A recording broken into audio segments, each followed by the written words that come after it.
Welcome to Piano Inspires podcast, celebrating pianists, teachers, and innovators as they share their inspiring stories about the transformative power of music. Hi, I'm Shana Kirk, and today our guest is George Litterst. George is a classically trained pianist.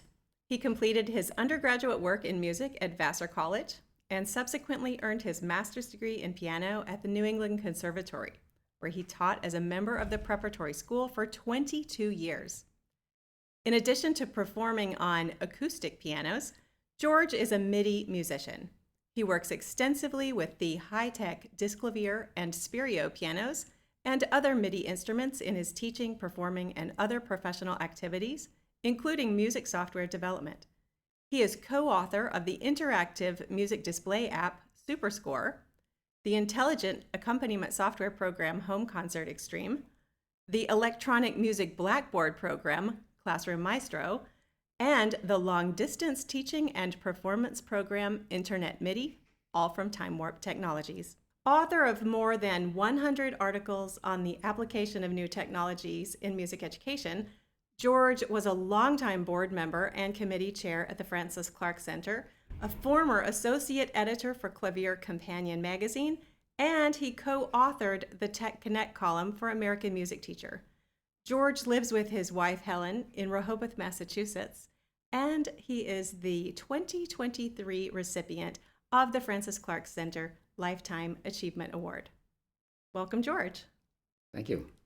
It's so wonderful to have you here. We've obviously known each other for a very long time. Indeed. And we've worked together in so many capacities, so it's really thrilling to get this opportunity to talk to you on an official level. So we're going to start at the beginning. Okay. The early years of George Litterst. How did music play a role in your childhood?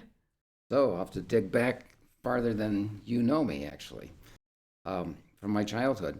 Well, I was born to musical parents. My dad was a virtuoso, classically trained church organist, and my mother was a very fine violinist, and she had a career as both a violin and piano teacher. I grew up most of my life from age 5 onwards in Rockford, Illinois. Was a participant in handbell choirs and singing choirs at church, and was always taken to concerts as a young person with the mandate at the beginning of every concert. I had to recite the concert rules: do not talk, do not wiggle, just listen to the beautiful music. And so I got very focused on classical music early on. More popular genres were not smiled upon in our household. And so it wasn't until later years that my concept of high quality music were to expand, shall we say. But nonetheless, I had quite a lot of music background, but not a lot of rigorous piano training actually in my early years. And it was not until the 9th grade when I decided, I really want to do something here at the piano, and worked on it seriously with my father as my teacher. And then I went off to boarding school, St. Paul's School in Concord, New Hampshire for 3 years. Studied piano there, but I have to say I was not a very good student. But I did sing in the church choir and was taken on trips to hear the Boston Symphony and so forth. Ended up at Vassar College, intending to major in political science and go to law school and have a political career. And as things turned out, music ended up becoming the big focus there. I had a wonderful teacher named Earl Groves, who spent lots of extra time with me. Why? Who knows? But boy, was he a dedicated teacher, and I discovered I could do things at the piano that I didn't imagine that I could do. And so little by little things started to change. I became a music major, and then it was, well, I think I'm going to do some graduate work in music and then go to law school. And then it was, well, I think I'm going to be a musician. And so somehow I wrangled away into New England Conservatory, studied with Jacob Maxson, and got a degree. Somehow it was titled Master of Music. I don't know how I could ever call myself a Master of Music, But that was the degree, and I was on the road at that point. So those were the earliest years. Shall I go forward? Well, we can take a couple of different paths now, including obviously that led you to a path to deeply appreciating music from a lot of different directions, and then your transition between Rockford and New England. Obviously, that must have been quite a culture shock going from a smaller town to a big metropolis. So you became really, really enriched by a wonderful a variety of musicians and some real leaders in music. Do you feel like music chose you? Wow, that's hard to say, but it certainly resonated from the inside. There's no doubt about it.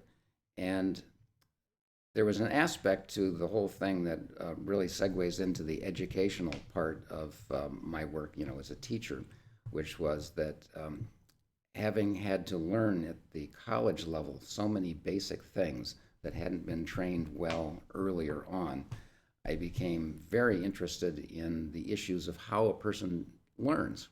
And I became very introspective on myself. I remember my teacher my junior year giving me the Mozart Concerto No. 9 to learn, and I couldn't do a trill to save my life.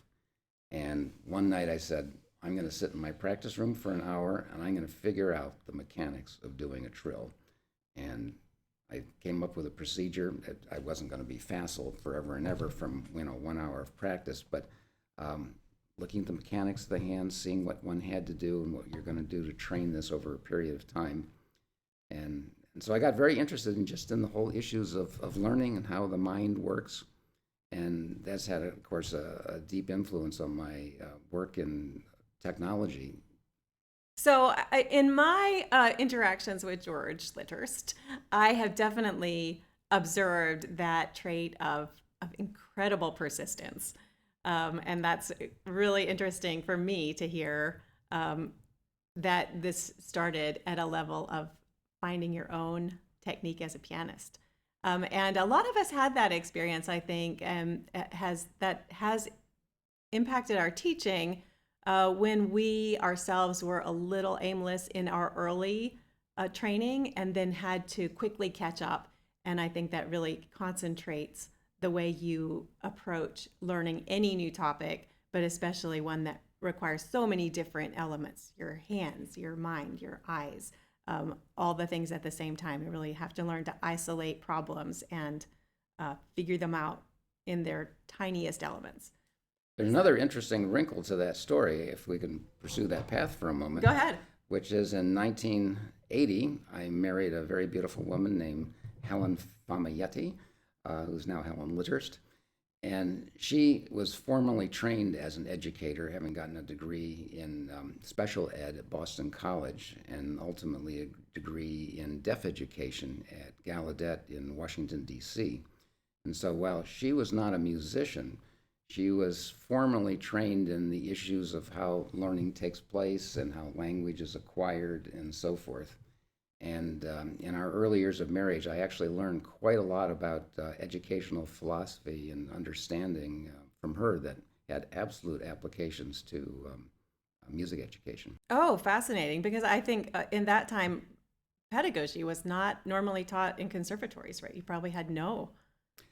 That's true. It was an uphill fight, I know, in the profession for those programs to get established.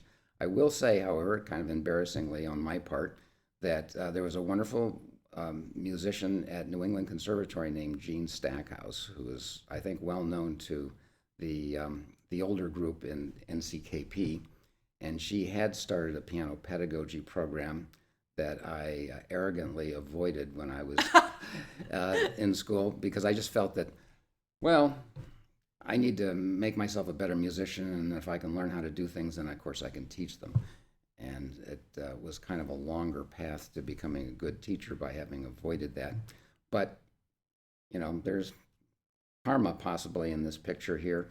She became the chairman of the preparatory piano department at New England Conservatory and was my department chair. And I had your employer for many years. Yep. So I had an opportunity to become friends with her and to learn from her subsequently. So we've heard about your influences, your teacher, Dr. Earl Groves. Groves. Would you like to talk about anyone else who influenced you along this way? Yes, and in fact, if you don't mind, I'd like to sort of talk about sort of the differences in the way that the influences took place. Oh, absolutely. I mean, in the case of Earl Groves, he had the challenge of taking somebody who was struggling to play, let's say, a Beethoven sonata, who really wasn't ready to even start working on a Beethoven sonata, and say, how can I bring up this kid's skills and not discourage him by telling him he can't play this hard stuff? And so that was an interesting dynamic that I got from him. Now, when I got to graduate school and worked with Jacob Maxson, he was normally accustomed to working with talented students who already had a very good technique, and he could just focus on what you needed to do in the music. But with me, I needed to know more about the mechanics. How can I achieve what you're telling me to do? And so I ended up being the questioner. Every time he told me to do something, I wanted to know why, how. And it took him a while to kind of get used to this way of working with me, but ultimately, well, it's kind of funny to say it, but I was kind of pulling help out of him, but he was willing to let it come out, but he had to work with me in a way that he was not used to, which was very interesting. Then one summer I had an opportunity to study for 6 weeks with Walter Hautzig at the Hart School of Music in Connecticut, where he was usually in residence in the summer. And I took that same approach with him. I was only going to be with him for 6 weeks, and I wanted to get as much as I could out of him. And at first, he was a little taken aback, thinking that I was, questioning his wisdom in the lessons. And at the end, we had sat down for an evening and talked things over, and he realized I was really wanting good information that I could understand and take away and continue to use going forward. So those dynamics in the learning process have been a very interesting one. So now we know how George became an excellent musician, but we don't know how you veered off into the wide world of technology. How did that path evolve? Well, other good reasons to have married Helen Famiglietti, I guess. In 1984, she, in her teaching, thought she needed a computer so she could create worksheets for her students. And at the time, the computers were either the new Macintosh that had just come out that year, or the so-called IBM compatibles, or an Apple IIe.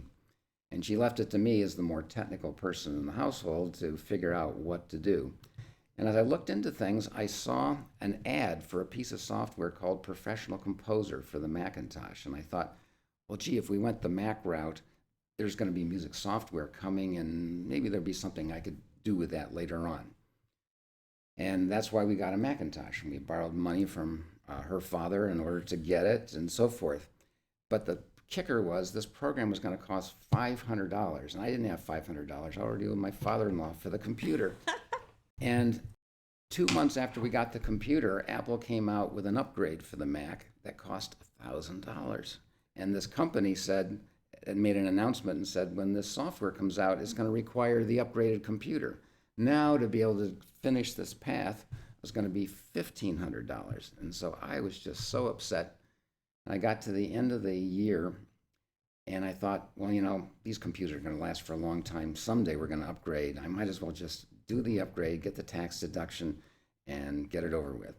So I went in and paid for the upgrade, and I saw a new magazine on the rack called Macazine, and the light went on, and I said to myself, if I could be writing software reviews for this magazine, this company will send me their $500 program for review. And one thing turned into another. I ended up writing a column for about 3 years called The Well-Tempered Macintosh. Everybody was sending me their software for review, and I got familiar with things. And boy, I'll tell you, in the early days, I struggled with some stuff that today is just so silly. The first Macintosh sequencer, I was reading the documentation, I had to write about this. What's the difference between a track and a channel? They seem like they're the same thing, but they're really not the same thing. And for me, the educational part of this was because I had to explain this to the readers. It was going through the process of explaining it to everybody else in the world that I finally got it. Wow, that's fascinating. I had no idea. And a good friend of mine named Jim Romeo, who regrettably died some years later from ALS, said to me, well, to be successful in a particular area, you really just need to know this much more than the next person. And I have to say, I think there's been a substantial portion of my career that's been a matter of just knowing this much more in the case of technology, and it's been a path to advancement. And for podcast listeners, that this much was a very small amount. that air measurement was pretty small. I feel like I need to backtrack just a little bit because you had the light bulb come on that said you wanted to go write for a magazine, write reviews for a magazine. So at some point along the line, you've had some writing experience that was meaningful. Can you talk about that a little bit? Yeah, and this is a really interesting area with respect to technology and what the opportunities are for particular individuals. Writing was not an easy thing for me, and my handwriting was terrible. And so in school, writing papers was a very arduous thing to do. And eventually we had typewriters, and I had a big, in high school, a Underwood typewriter with, keystrokes that go down about 3 inches, and my experience typing was terrible, using correctotype all over the place. I got to college, I had a little better typewriter, and my papers were all what I called one draft wonders. I would just take a bunch of notes. Here's the order in which I'm going to do things, and I just would type away. And if my logic was out of order, there was no way I could go back and retype this. It was just too hard. But when we got a computer and a word processor, and you could backspace over things very easily, you could cut and paste and move paragraphs around and really sculpt your communication, all of a sudden I became facile with writing, and that's led to writing for lots and lots of different magazines and a couple of books and other things. But it was all facilitated by the technology. The capability was inside, but I couldn't get it out previously. Wow, that is a really interesting perspective. I think we see that a lot with students, and I think that we're in a current time when meeting students where they are is such an important part of our philosophy as teachers, and recognizing that sometimes students or yourself have something embedded, and maybe a little tweak of technology or a little different format is all that is needed. And that's a fascinating thing to hear.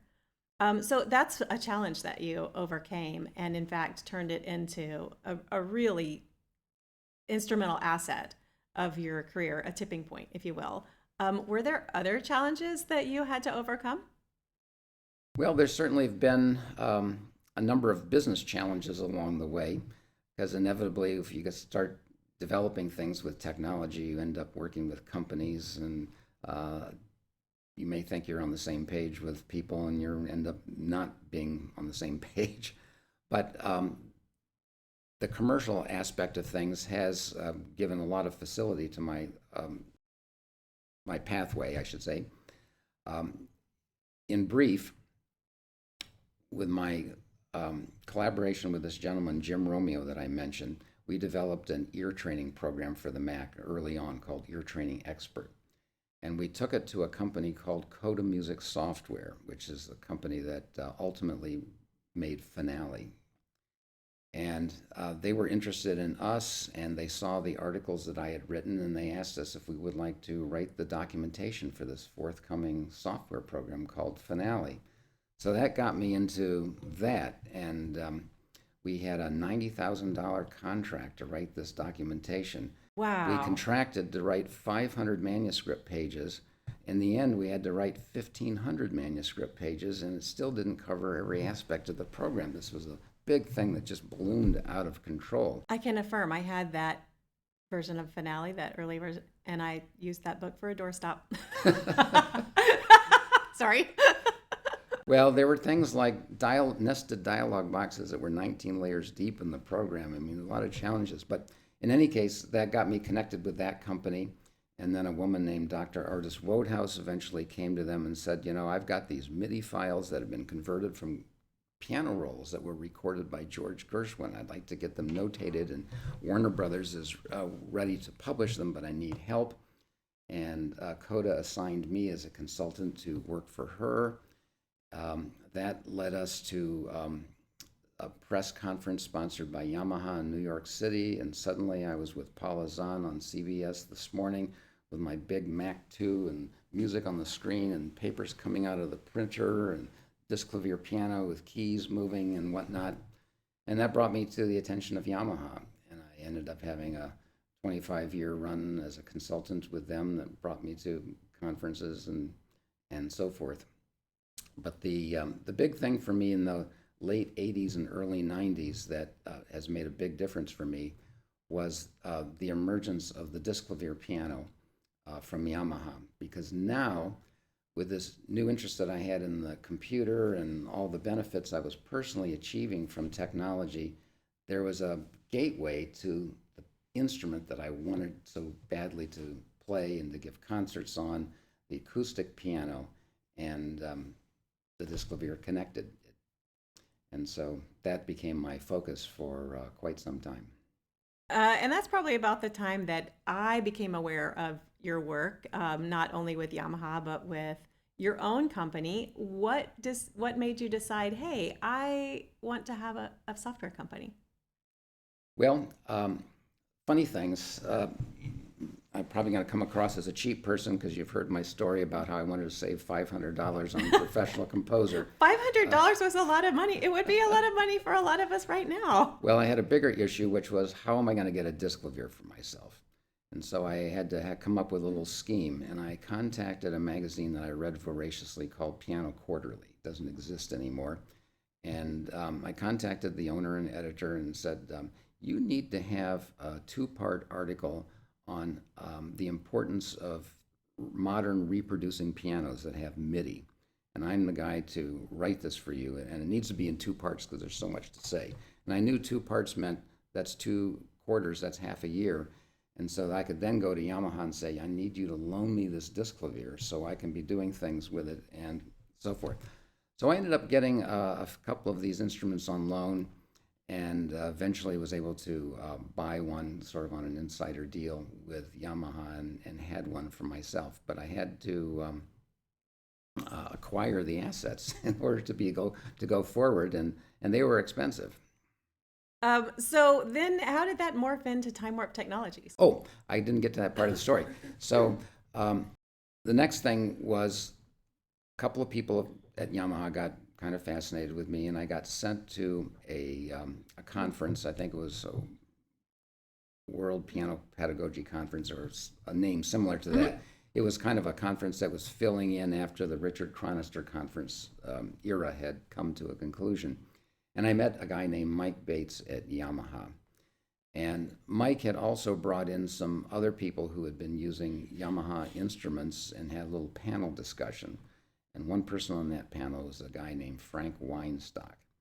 Now, in the context of writing my 2-part article for Piano Quarterly, I had found out that there was this guy at the College Conservatory at the University of Cincinnati named Frank Weinstock, who was working on some software that would enable you to practice a piano concerto and have a virtual orchestra follow you.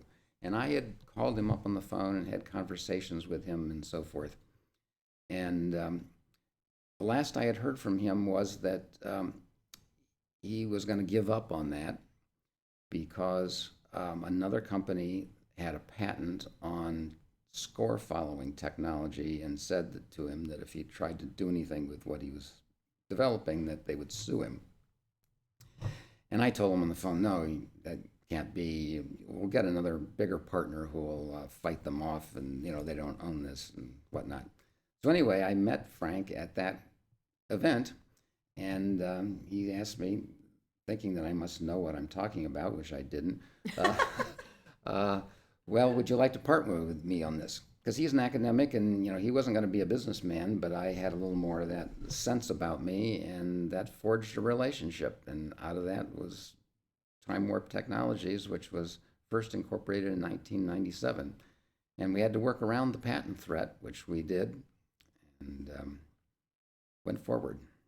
So Time Warp has now evolved from that original score following, which I first experienced at a trade show or music conference, where a colleague pulled me over and said, "Oh my gosh, Shanna! Oh my gosh, you have to see what's happening here!" And there is a cursor going across the screen, following the score of a concerto. In fact, I think it was the Planets. I think it was a arrangement by Philip Kevrin. Cursor going across the screen.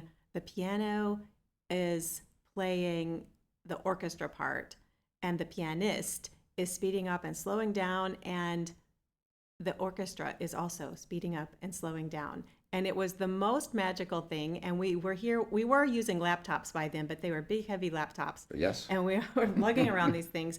And in fact, I believe, did we use 2 laptops because one needed to be used for The visuals? the visuals, and we set it together with multimedia, and oh my goodness, that was so eye-opening. And when it finally came around, I was getting called. I was at that time just working as a student, kind of assistant to a Yamaha dealer that had Disclavier, and the owner of the store called me up and he said, "I'll buy you a plane ticket to go see this." And it turned out that it was just too late. I just couldn't even get a plane ticket to come and see it. But I had seen the pieces in action, and then all of these coming together for this really, really magical thing was so eye-opening for me and so inspirational. So I'll toss that ball to you as well. What is inspiring you in your life and work? Time Warp has become a much bigger company than those original days of software that came on a disc, or I guess it never came on a floppy disk, but it did come on a CD-ROM at some point. No, we had floppy It disks. did come on a floppy disk at some point. So now Time Warp has many products, and Frank is still very involved. Absolutely. And there are more people very involved.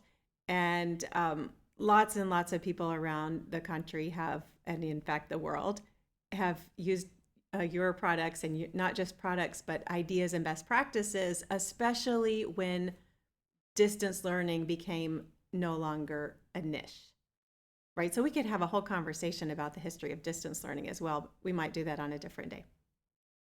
Suddenly, people like you and I went from being kind of the geeky people who thought distance learning was a cool thing to play with, Right.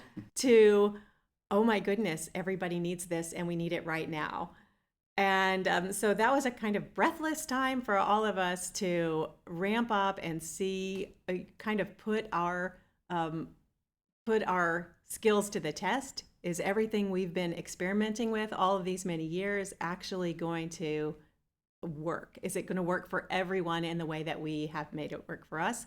And I think I can say, as an observer and participant, that a lot of people got incredible usefulness out of those years of experiments in distance learning, not only with MIDI, internet MIDI, but also just all of the ways that we plug things together.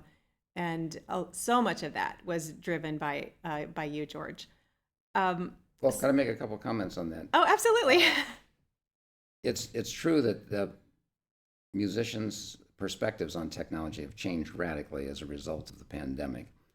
And it's also true that so much of what we offer from Time Warp today have their seeds and activities that go back into the 1990s, where it was difficult to have a conversation with another musician, because that's like, this technology stuff is just, what's that got to do with me? Exactly. And I have to tell you that a key issue for me has been all this time the opportunity to have really good people with whom to collaborate. And, you know, to have a person like a Frank Weinstock who can program brilliantly is one thing. The guy who's programmed internet MIDI, named George Touchstone, he's an old-time fiddle player of all things. So you're not going to see him at this conference of piano teachers. But having those collaborations and finding key people who could get the vision, who had the vision and the passion to work with, and gave me a sense that, there's a reason to keep doing this. And I'll tell you that you were a big part of that picture as well, as an early adopter and then ultimately a collaborator on so many levels here. And if there weren't people who were excited about these ideas early on, I don't know if we had gotten to this point. Thank you, George. It's been an honor and a pleasure collaborating with you all of these many years, and so many others around us too. I feel that we have started with a tiny core of like-minded, but quirky individuals who Quirky for sure. very quirky individuals who had a passion for kind of quirky things, and we have really built a community around it that is much broader than when we began. So it's been really quite a pleasure for me as well. And I would just add one further thought to that which is that I, more than any of the people in the group, have had the largest number of opportunities to take bows for all of this. And so much of the accolades end up being focused in my direction, but it's definitely shared experiences for sure. So as I'm kind of listening to you today and kind of reflecting on our history as collaborators and colleagues, a few things a few things repeat, a few themes, if you will. And so our little motifs that we find over and over in the life of George Litterst are passionate persistence. There is another one that you kind of alluded to a little bit earlier, which was always asking why. So Absolutely. this just incredible deep curiosity that is childlike in so many ways. And we've had this conversation before that, we sometimes train the curiosity out of children, and it's much better if we don't. And it's also challenging in many ways if we don't, but endless curiosity. And then finally, a generosity, which is what you just exhibited, generosity that is always sharing the credit and often taking way more time and way more effort than would be expected of someone who asks you a simple question, and then you find them in the corner later still hovering over two computers, and so much generosity to make sure anyone who asks a question gets it answered thoroughly. Sometimes a week or two later, but always with incredible thoroughness. What's the future of George Litterst? And not just the future of George Litterst, how are you and your work changing the world? And I'll say another question as well to encompass that, which is, what impact is music having on the world? Okay. Well, there's quite a number of questions in there. I'll first start by saying that the basic work of enabling and assisting the community of musicians to take advantage of the technologies that we currently have is really far from over. It's true that because of the pandemic, people had to suddenly start doing things that they didn't do before and got out of their comfort zone and got used to making better use of computers and things like that. But I think that their use has been still rather narrowly focused, and we have a long path to go still to connect teaching to what's actually happening when you're playing the instrument, to the learning process. And all of which is to say that the things that we've developed up to this point, I don't think are yet fully exploited. And so there's a lot of work to be done just to evangelize what we have done to this point. A lot of my focus today is on an application that we have called SuperScore, which is an interactive platform for the delivery of sheet music in digital formats. And it's unique in the sense that the notation display itself is liquid. You can resize it, and it gets literally re-engraved on the fly, which makes a big difference for the person. That one person needs to be able to have help discriminating between lines and spaces, and they need big size. Somebody else can able to look at groups of notes and realize what the harmony is and what the horizontal patterns are, and they need to see more music at a time. So we do this at a publication quality, and I think we're the only ones currently who've achieved that. Thanks, of course, to Frank Weinstock. Well, I should point out, SuperScore is an iPad app. Yes. And it has interactivity directly from a MIDI capable instrument, much of those qualities you talked about with home concert. And what is driving me musically with that is my engagement with composers, arrangers, and publishers who produce the content. Because it's not just the technology by itself that's worth anything, it's how does it fit into people's creative lives, and it's a vehicle for putting forward content.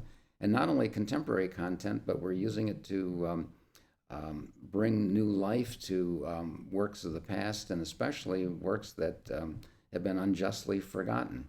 One of my most interesting recent publications has been the 12 Country Dances of Ignatius Sancho, a man who composed in the 1870s, who was born on a slave ship in the 1720s.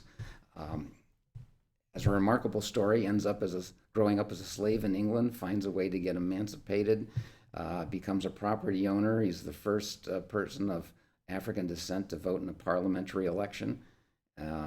And somehow, and it's not known where and how, he developed some musical skills and composed 5 publications of music. That element of Superscore has been one of the most fascinating to me. Just the breadth of composers, arrangers, content producers, teachers, authors of instructional materials. Tell us a little bit more about the people you've worked with in the Superscore library. Well, one of my dearest colleagues that I work with quite a bit is a man named Paul Sheftel, who I know you know. One of my dearest friends as well. And he's a very interesting person to dwell on here for a moment, because we're living in fast-changing times, and so many individuals and companies don't know how to adjust for fast-changing times, and they often really lose practical value in their assets because they can't migrate from old to new. In the case of Paul, he was composing and arranging in the 1960s and 70s in the era of print. And then when the late 80s and early 90s came, he migrated to MIDI accompaniments that added an extra dimension to his work. And of course, they had to be delivered on a floppy disk, and you had to have a special keyboard to put the disk into. But when the computer era arrived in the later part of the 1990s into the early 2000s, well, he shifted his focus over to actually one of our software products, Home Concert Extreme, and now his music was available in that medium.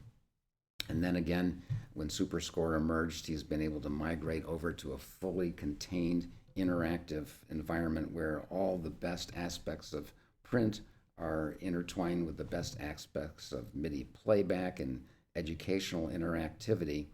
And you can see he's just this continual transformation, which everybody should learn from.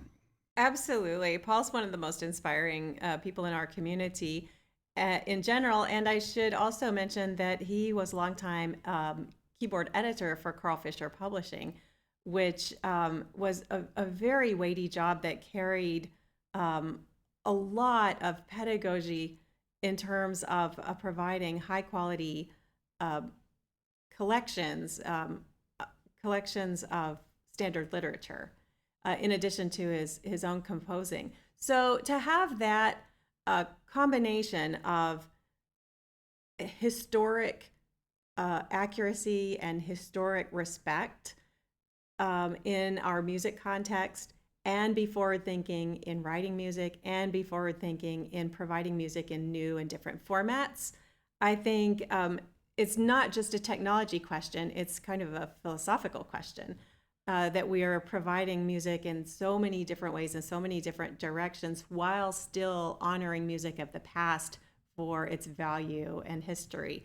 And now to have a technology platform to be able to go back and find and make available even more music of the past that has been neglected. The music of Luis Ferenc on the Superscore platform I was exploring recently. Beautiful stuff. Almost no one has ever heard. There's a Clara Schumann piece that's in Superscore that's beautiful and rarely played. All of the Sancho collection is so much fun and very accessible to students. So there's such a wide range and really a limitless aspect to this. And it's so exciting to have things available to share around to our students and to the public without really any impediments, except for the fact that it's on an iPad. So we do have to encourage people to use iPads Sure. for that purpose. But to get to the other part of your question about what drives me musically, SuperScore has provided an outlet for me because you mentioned, for instance, the Louise Farranc publications. Well, that gives me a reason to learn the music myself, and I ended up recording those scores, and so my performances are there in SuperScore. And so in addition to the software development work and the teaching and public performing, this is giving me a chance to learn a wider variety of literature, record it for posterity. Hopefully it's of use to somebody, and that really connects me, the performing musician, back into this technology work. So it's all full circle. It's all full circle. You began as a serious performer. You began being told to not wiggle in a concert. And then actually you may have done a lot of wiggling to get to a point of technology, going pretty far from that very serious focused path. And then now you have come all the way back around to it. And the circle will be fully closed when I get a chance to appear on stage again in a multimedia concert with a Shana Kirk. Those were some fun performances for sure. Okay, final question. How does piano inspire you? Well, it's just the nature of music performance is just such a complete whole person experience. The physicality of it, the objectives in the performance, the response to the sound that you make, the sense of communication with an audience. I mean, this is all stuff I was talking about in my session about how do the teachings of Francis Clark inform our uses of technology. I really think that music making is the most unique, complete human experience that there is, that you can't compare it to anything else. And what a better world the whole world would be if everybody was at least doing a little bit of music making. Well, we couldn't have ended with a more hopeful and inspiring note. Thank you so much, George. Well, thank you, Shannon. We look forward to more conversations in the future and many, many exciting days to come. And again, congratulations on receiving the Lifetime Achievement Award from the Francis Clark Center. It's so well deserved. Thank you. The Francis Clark Center is a not-for-profit educational organization that serves the advancement of piano teaching, learning, and performing. Divisions include Piano Magazine, Piano Inspires Kids, Journal for Piano Research, National Conference on Keyboard Pedagogy, the New School for Music Study, Piano Education Press, International Online Teacher Education, and Piano Inspires Online Community Hub. Please visit us at pianoinspires.com to learn more about our impactful work and inspiring community.